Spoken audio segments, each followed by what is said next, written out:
الله أكبر الله أكبر الله أكبر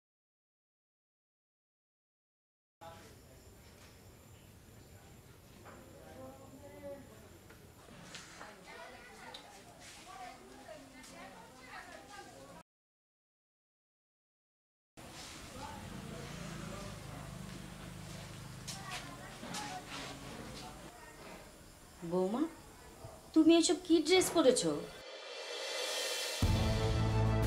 একটা মুসলিম পরিবারের বউ হয়ে এসব ড্রেস পরেছো? What rubbish! আমি ড্রেস কিনেছি কি আলমারিতে তুলে রাখার জন্য?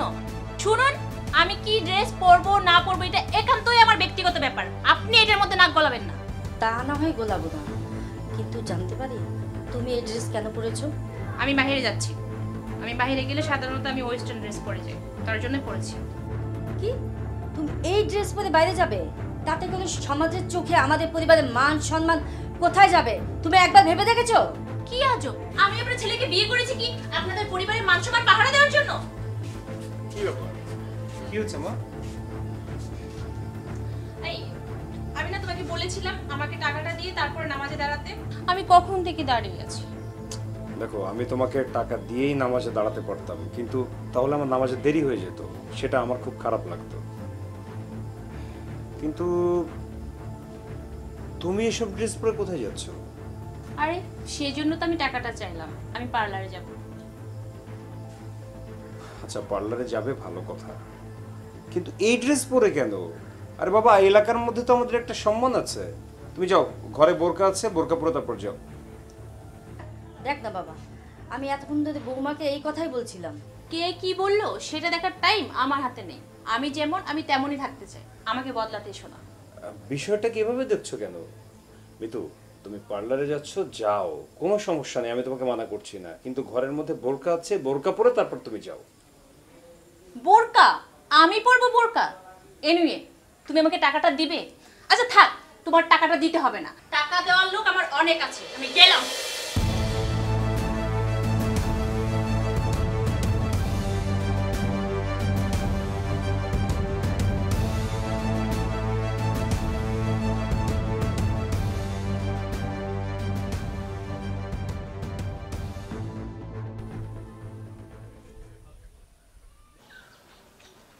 বেবি, ওয়াও, তোমাকে তো এই ড্রেসে হেভি লাগছে। তোমার জন্য পড়েছি। সত্যি? সত্যি। কিন্তু তুমি না বললে তোমার বিয়ে হয়েছে একটা মুসলিম পরিবারে? হ্যাঁ হয়েছে, তাতে কি? মুসলিম পরিবারের বউ হয়ে তুমি এরকম ড্রেসে বাইরে এসেছো, তোমাকে কেউ কিছু বলেনি? বলেছে। তুমি তো জানো আমি কারো কথা পাত্তা দেই না। আমার কথাও না? তুমি তো আমার জীবনে স্পেশাল। আমি একটা জিনিস বুঝি না, তুমি এরকম একটা মডার্ন মেয়ে হয়ে তুমি কিভাবে একটা মুসলিম পরিবারে এরকম একটা ধার্মিক ছেলেকে বিয়ে করলে? আরে আমি বিয়ে করেছি নাকি? আমার বাবা জোর করে বিয়ে দিয়েছে। সে চাই তার মেয়ে জামাই হবে নামাজি, রোজদারি, ধার্মিক, এই আর কি। যাক, তোমার একটু ক্ষতি হলেও তোমার বাবার ইচ্ছা তো পূরণ হয়েছে। এই বাদ দাও তো এসব কথা। আচ্ছা আজকে আমাকে কোথায় খাওয়াবে? হ্যাঁ, তুমি যেখানে খেতে চাও আমি সেখানেই খাওয়াবো। এই নায়রিতে চলো। সেখানেও যাওয়া যায়, আবার আসিফের ফ্ল্যাটেও যাওয়া যায়। শুনেছি আসিফের ফ্ল্যাট নাকি 3 দিনের জন্য খালি আছে, ওখানে খাওয়া দাওয়া সেরে ফেলি। উফ, আবার সেই চার দেওয়ালের কথা। এই বদ্ধঘরের কথা বলো না তো। বিয়ের পর ওই চার দেওয়াল না আমার কাছে একটা বদ্ধ বাড়ির মতো হয়ে গেছে, আমার দম বন্ধ হয়ে আসে। যেদিকে তাকাই শুধু নামাজের কথা, রোজা রাখো, এটা সেটা ইত্যাদি বলতে বলতে শুনতে শুনতে আমি অস্থির হয়ে গেছি, আমার আর কিচ্ছু ভালো লাগছে না। হ্যাঁ, এটা ভালো দিক। ধরো হঠাৎ একদিন তোমাকে বোরখা পরা দেখে আমি চমকে গেলাম। তোমার আর চমকানো লাগবে না, আমার খিদে লেগেছে, চলো খেতে যাই। চলো। এখনো তো বৌমা ফিরলো না রে বাবা, অনেক রাত হয়ে গেছে। মা, তুমি কোনো টেনশন নিও না, দেখবে ঠিকই সময় মতো ফেরত আসবে।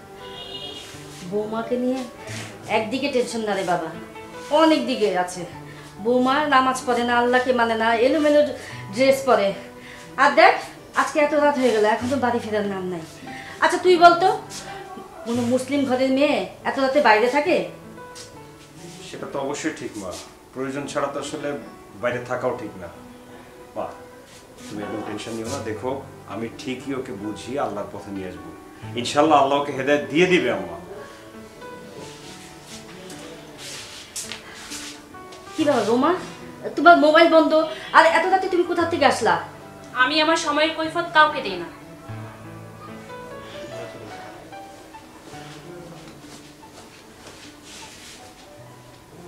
শোনো, আমি পরিষ্কার জানতে চাই এত রাত অবধি তুমি কোথায় ছিলে? একবার বলেছি না আমি আমার সময়ের কৈফিয়ত কাউকে দিই না, এমনকি আমার বাবাকেও না।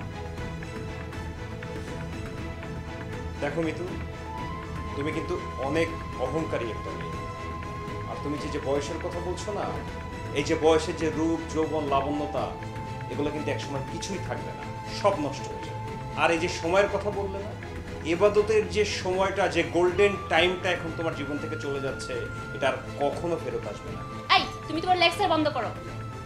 এটা লেকচার না, একজন জামাই হিসাবে এটা আমার কর্তব্য তোমার ভুল পথ থেকে তোমাকে সরিয়ে আনা। ও, নামাজ পড়লে সঠিক পথ, নামাজ না পড়লে ভুল পথ। তোমাদের মুসলিম সমাজ কি সবকিছুর বিচার করে নামাজ দিয়ে? শুধু নামাজ দিয়ে না, ইসলাম মানুষের প্রত্যেকটা ক্ষেত্রকে শান্তি দিয়ে বিশ্লেষণ করে। এই পথে না আসা পর্যন্ত তুমি বুঝতেই পারবে না যে ইসলামের সঠিক মহত্বটা কোথায়। একজন স্বামী হিসাবে আমি চাই তুমি অ্যাজ আর্লি অ্যাজ পসিবল ইসলামের পথে ফেরত আসো। ওইসব শান্তি টান্তি আমার দরকার নেই, তুমি থাকো তোমার ওই শান্তি নিয়ে, আমি এখন ফ্রেশ হবো।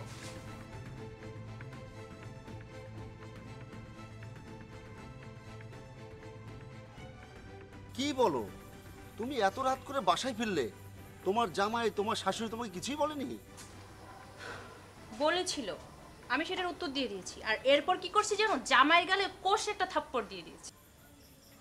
তো চর খেয়ে তোমার জামাই তোমাকে কি করলো? কি আর করবে, ফেল ফেল করে কিছুক্ষণ তাকিয়ে থেকে তারপর তার লেকচার শুরু করলো। লেকচারে কি বললো? তার লেকচারে কি বললো? ওই একই কথা, ধর্ম ছাড়া তার মাথায় কি কিছু আছে নাকি? ও আচ্ছা আচ্ছা, তো শোনো, তো আগামীকালের প্ল্যান কি? শোনো, আমি কিন্তু আগামীকাল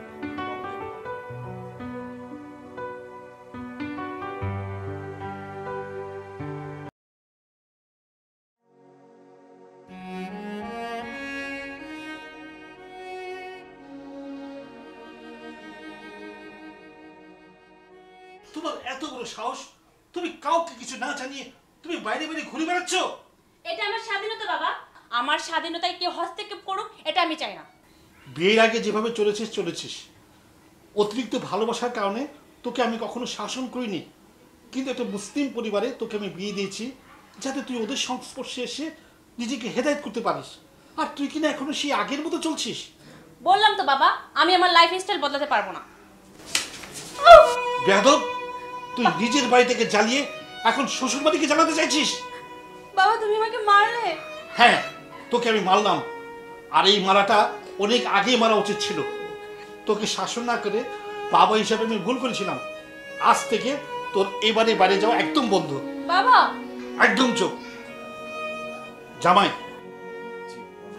বাবা হিসাবে যতটুকু বলার আমি বলেছি, আমি হিসেবে তুমি বাকিটুকু তুমি দেখবে। ও যদি তোমার কথার কোনো নড়চড় করে আমাকে জানাবে। ওর অন্যায়কে আমি আর কখনো প্রশ্রয় দেব না।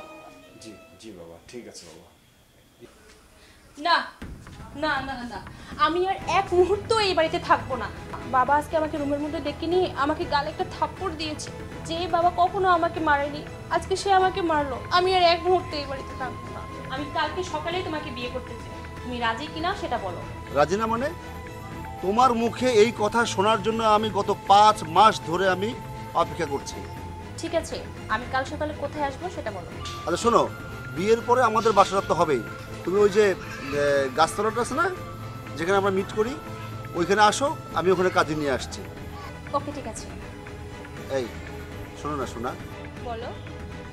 আচ্ছা শোনো, তুমি কি শাড়ি পরে আসছো?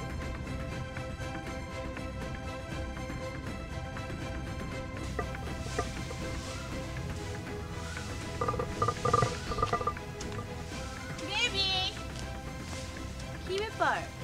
তুমি একা কেন? কাজী কোথায়? কাজে আসবে? উফ, কখন আসবে? আরে তাড়াতাড়ি ডাকো, আমরা বিয়ের কাজটা সেরে ফেলি। হ্যাঁ সারবো তো। এই শোনো না, আমার না একটু অন্যরকমভাবে বিয়ে করার ইচ্ছা। অন্যভাবে মানে?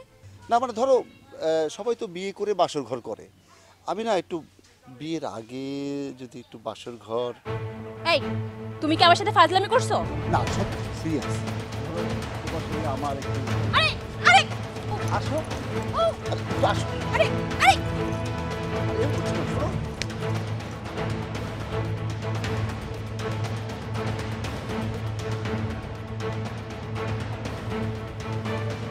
যাও যাও, উপরওয়ালা তোমাকে ঠিক জায়গায় বিয়ে দিয়েছে।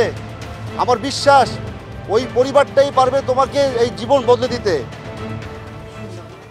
বৌমা তোর সাথে আমার সাথে যতই খারাপ আচরণ করুক না কেন, তুই এগুলি পাত্তা দিস না, মাথায় রাগ নিস না বাবা। মানুষ ভুল পথে যায়, আবার সে সঠিক পথে ফিরেও আসে। আমার বিশ্বাস বৌমা একদিন তার ভুল বুঝে সঠিক পথে চলে আসবে বাবা। ঠিকই বলেছো মা, আমিও আল্লাহর কাছে দোয়া করি আল্লাহ যেন ওকে হেদায়েত দেন, শান্তির পথে ফেরত আনে, নামাজের পথে যেন ফেরত নিয়ে আসে।